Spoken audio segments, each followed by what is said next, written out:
All right, happy Thursday, everybody. Welcome to Survive to Thrive. Super excited to be here. And today we're going to talk about uh, setting expectations and a needs analysis. This is a conversation for meeting with a buyer or meeting with a seller. You're just going to change a few of the words in order to make the conversation relevant to the person you're speaking to. Now, first of all, the importance of doing this, professionals have consultations. If you went to the doctor and you said, "Hey, doc, I've got this pain in my stomach, not really sure what's going on." And the doctor said, "Cool, just jump up on the table. Let's open you up and start looking around." Uh, Your response to that, Larry, is going to be, "Yeah, no, not doing that." Okay. It's the same thing if you go to an attorney. They're going to have a consultation with you in order to know what's going on, in order to know what your goals are, in order to know how to best serve you. Three questions that every customer has when they meet with you. And they're not going to ask you, but these are the questions they're asking. And they're asking them these questions even if you're not on a listing appointment or you're not on not in a buyer consultation. So for example, if you're previewing an expired listing for a potential customer, the moment you walk in the door, they're asking themselves, based on your first impression and how you behave professionally, they're asking themselves, can I trust you? Do you care about me? Do you know what you're doing and can you help me? And one of the ways that we're going to convey, one of the ways professionals convey that their customers can trust them is by going through a consultation with them. Let's go back to the doctor. If you go to the doctor and you say, "Hey, doc, I got this pain in my stomach," and the doc says, "Cool, jump up on the table, let's open you up and start looking around," can you trust them? Well, of course not. Do they care about you? No, they're probably going to kill you. So it's what professionals do. If you called a plumber and the plumber came to your house and didn't ask any questions and just walked into the kitchen and started taking things apart, and you've got an issue in the bathroom, then are they meeting your goals? Are they exceeding your expectations? No, they're tearing your house apart. Can you trust them? Do they know what they're doing? Can they help you? No, they're absolutely clueless. This is what professionals do. So I'm sitting down with a buyer. We're going to make it buyer today because I've talked nothing but listings most of the time. Larry, it's a pleasure to meet with you. Always start with gratitude.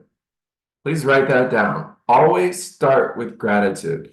If you're writing an outline, so you don't want to have to remember every single one of these points, the first word is going to be gratitude. And that's a reminder to you to start with, "Thank you for meeting with me.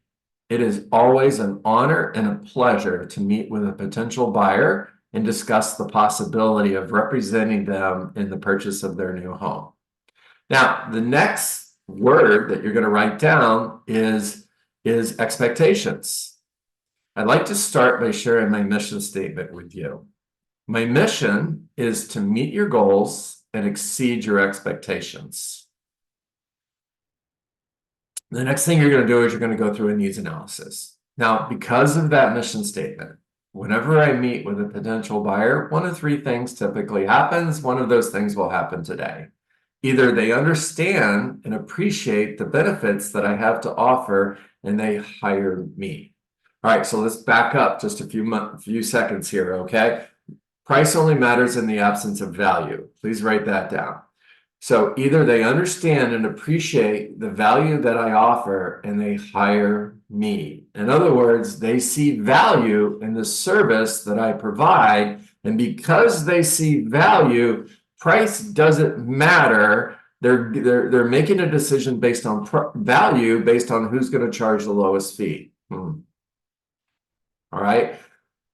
They understand and appreciate the benefits that I have to offer, and they hire me. And that's awesome. All right, back up again. They hire me. They hire me.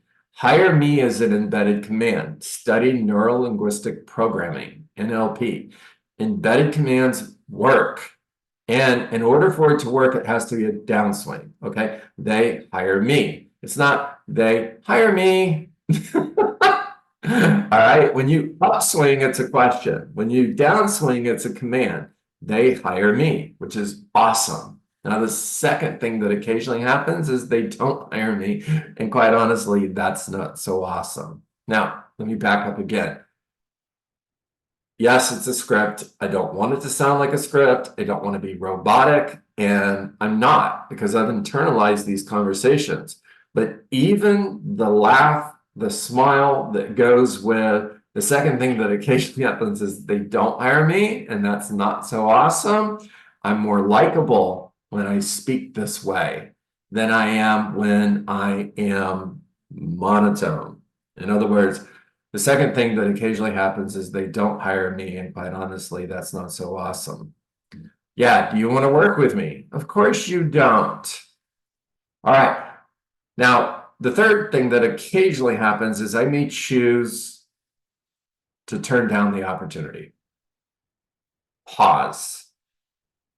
Give them an opportunity to ask you, why would you do that?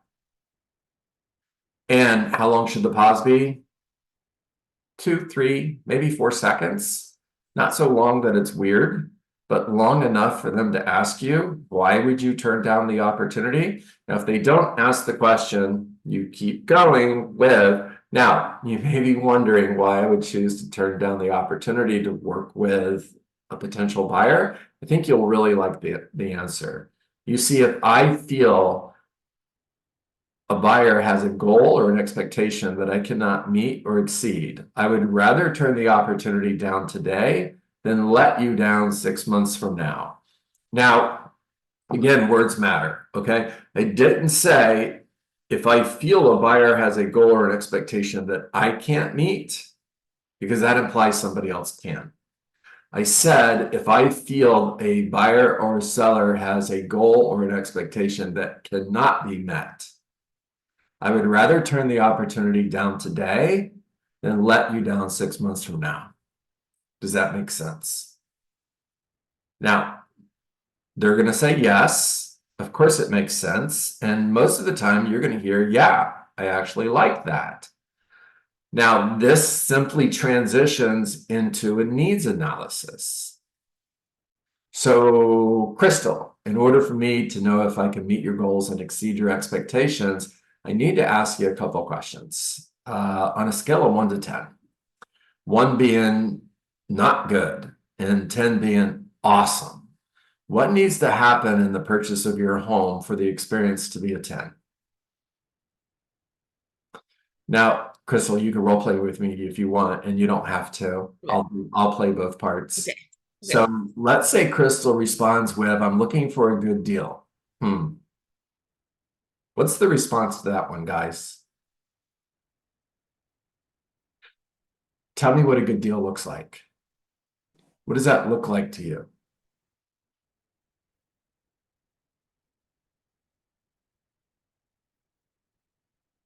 Yeah, absolutely. For a seller listing, that's absolutely right. Quick sale. That's one of the things you're going to hear. Now, with a buyer, they may also tell you, I'm looking for something that I can move into really quickly, right?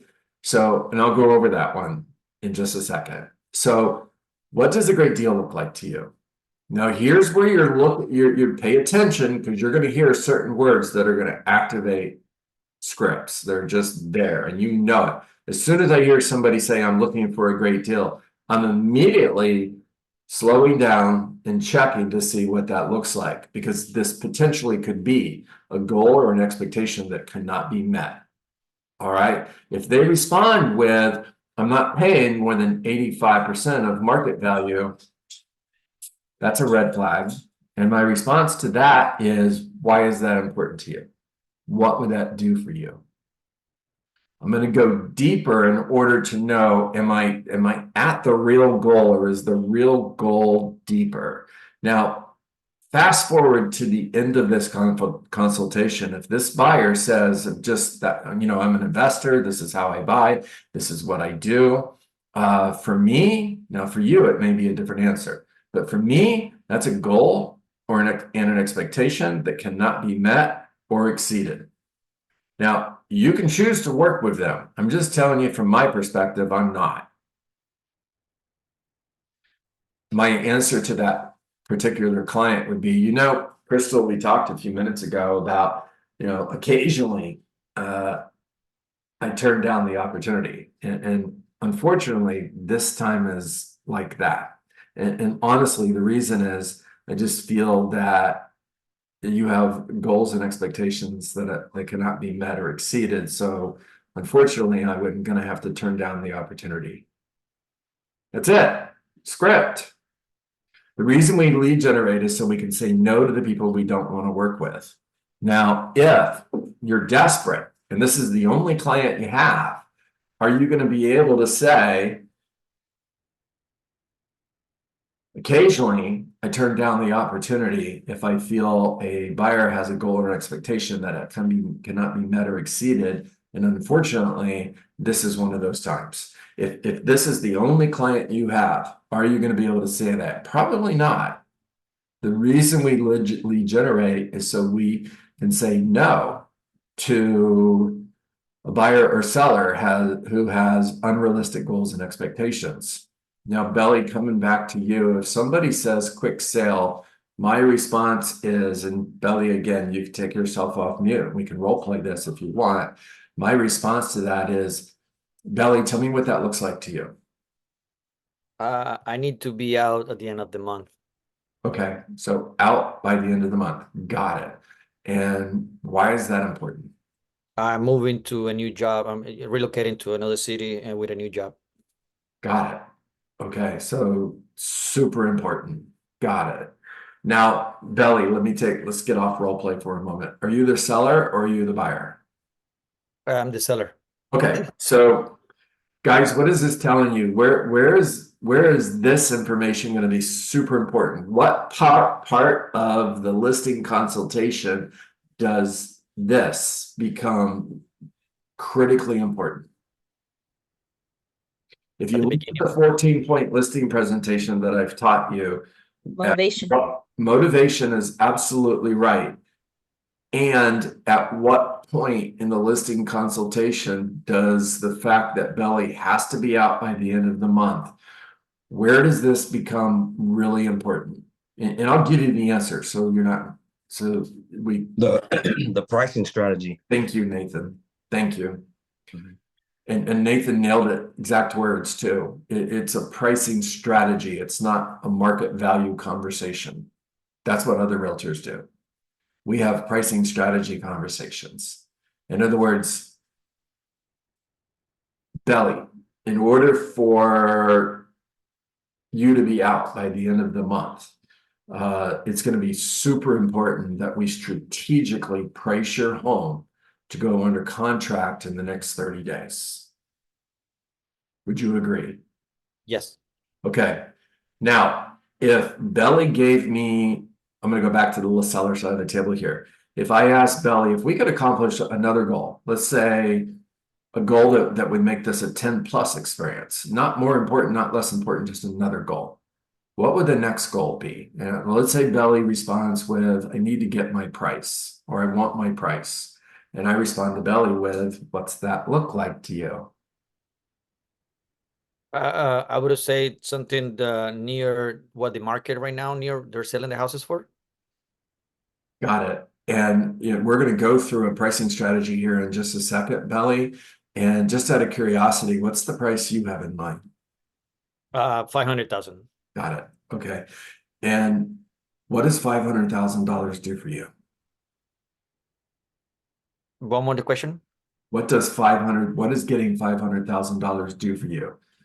I would say the equity. Okay. So that's the price. What I'm hearing you say is that's the price you need in order to get the equity you need in order to make this move. Is that correct? All right. That is correct. All right. I fast forwarded that, guys, for you in a consultation. I may not go there so quickly. I want to be careful not to answer the questions for them. All right. However, I did for you. Now, Belly, if we had to choose between 500,000 and having your property under contract within 30 days. If you could hit one and miss the other, which is more important? I think because I need to relocate, so it's going to be important to be in a contract. There you go.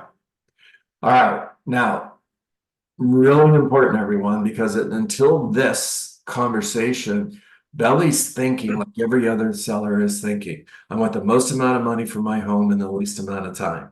He hasn't actually stopped to think why these goals are important, which ones are more important, how he's going to base decisions. And when we get to that strategic pricing conversation, like Nathan said, we're going to look at homes that are priced between $450,000 and $500,000. We're going to determine what supply and demand is. In other words, how many homes are for sale within a 2 to 3 mile radius of Belly's home? That's his competition. How many homes are for sale between 450 and 500? Let's say it's 18. All right. And how many sold in the last 6 months? Let's say it's we'll go with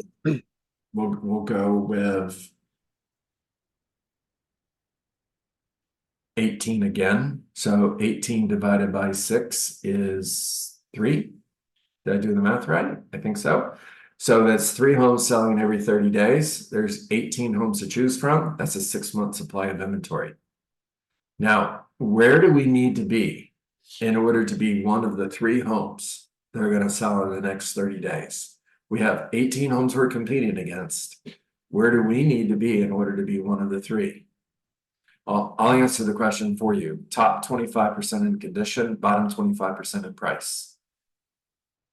So you're looking at the 18 homes that are for sale and you're asking yourself, out of these 18 homes between 450 and 5, are we top 25% in location, presentation, condition?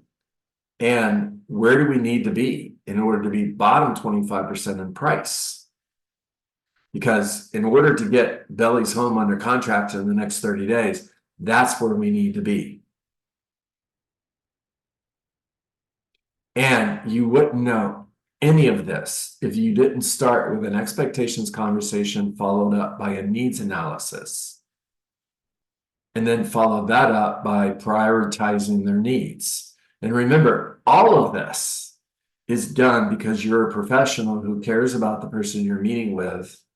It's done because you're conveying to them that they can trust you. You're taking the time to find out what's important to them versus just sitting down and selling and telling them why you're the best agent that they could hire, talking about your resume and everything else that you do and how many homes you've sold and all of this other nonsense that is just white noise to them.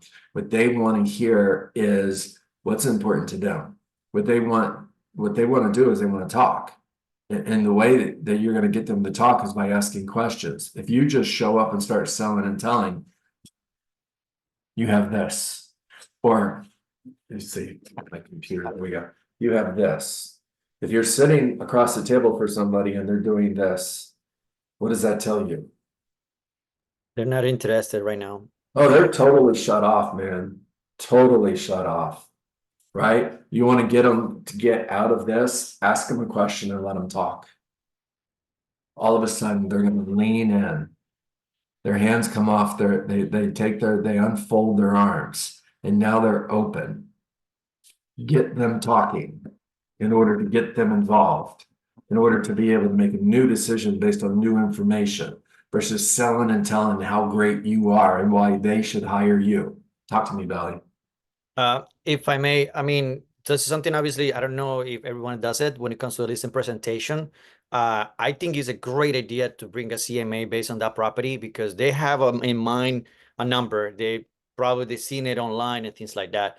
But when you bring expectations to reality and facts, numbers to say, listen, I am saying we can sell it for X amount of money based on the data we receive and compared to the properties. And this is the paperwork to prove it. Can I time out? Belly, Sure. you said something super important here, okay? I'm coaching, don't get mad at me. All right. So Belly said, I am saying, based on what we're looking at, this is where the market value is. Am I right, Belly? All right, change that to the market is saying, based on the data that we're looking at, this is where we need to be in order to get your home sold in 30 days so that you can move to Atlanta in order to start that new job. The conversation is not about me. It's not personal. It's not me. Okay, I got it. 100%. Right. Now, if they don't like what you're saying and you lead with, I am saying, that doesn't go over so well. When you let the data be the bad guy, please write that down. Let the data be the bad guy. Now they're mad at the market. They're not mad at you. Belly, here's what the market's saying. Thank you, John. I mean, I didn't see it that way, but it's true. 100%. Yeah. Yeah. It's words really, really matter. Man, they make a difference. And John, I 100% agree. And it was when I finally internalized that the endorsement of a third party entity, whether it's like you said, what like the market is saying, or when my clients hear something from somebody else other than me, it's like my value stock just rises to the top. When it's a third party, not so much like, I. And it took me a long time to really internalize that, and that helped me change my language. Yep. Well done, Nathan. Absolutely. Claudia, I got your message. Very good aha on your part, by the way.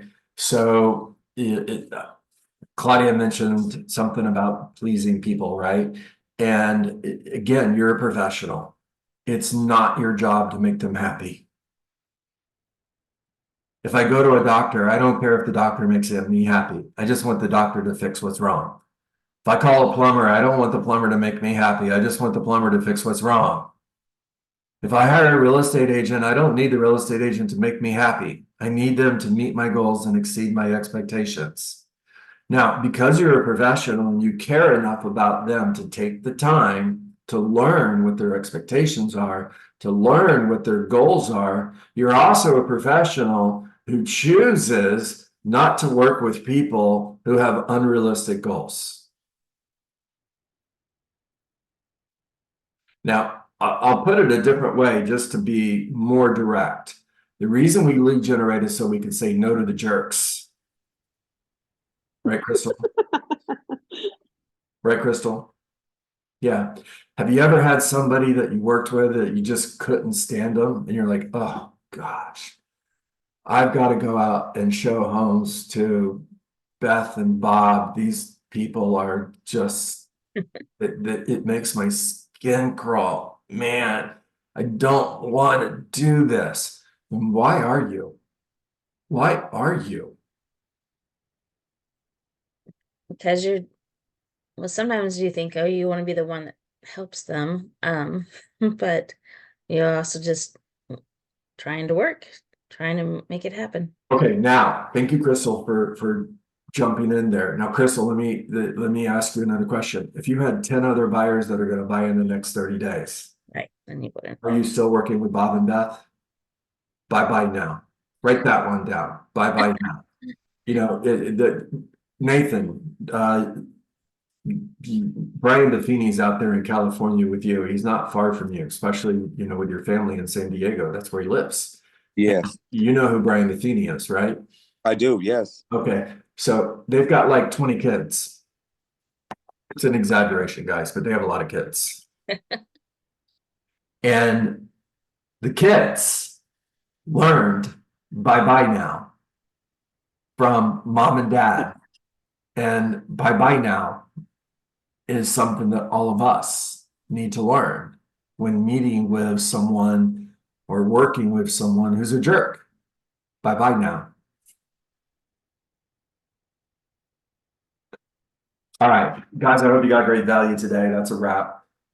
John, I wanna ask you for or anyone